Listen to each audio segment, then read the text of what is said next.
Hello, I'm Paul Prestari, and to me the most important component personally to the good life is technology and how it ties into society. How technology can be used to update human governments and economies. What we have right now, and it was talked about a bit, this idea was explored in the lecture Cradle to Cradle by Michael McDonough.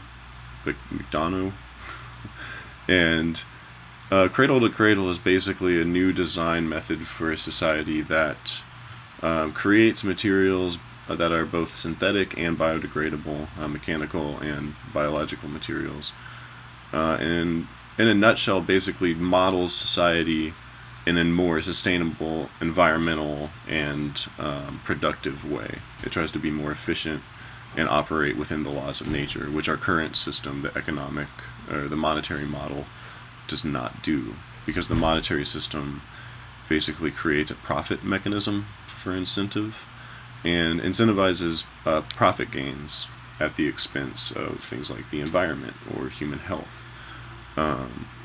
Just a really easy example is if a cancer drug company produces a cure for cancer, then they're basically destroying their market base by turning customers into ex-customers.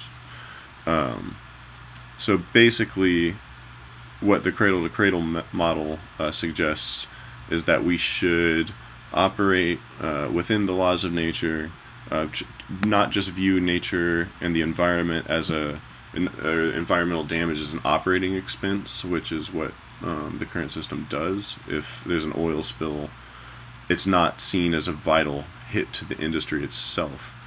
The oil companies make over $400 billion a year. Even if they get fined $1 billion of that, that's really not much to them, and they're willing to accept certain risks, environmental risks, for the sake of the profit that they could make off of them, or despite of them. And so what the cradle-to-cradle method does is tries to find ways of companies operating and industry operating and government and health operating that does not add environmental harm or human harm, and tries to make the most with the least, which is exactly, to me personally, without getting too much into it, what a resource-based economy does. Is it uses technology to be as productive as possible. Now, what the cradle-to-cradle method doesn't talk about is the monetary system itself and how money can actually inspire the things that cradle-to-cradle tries to take care of. All right, thanks, bye.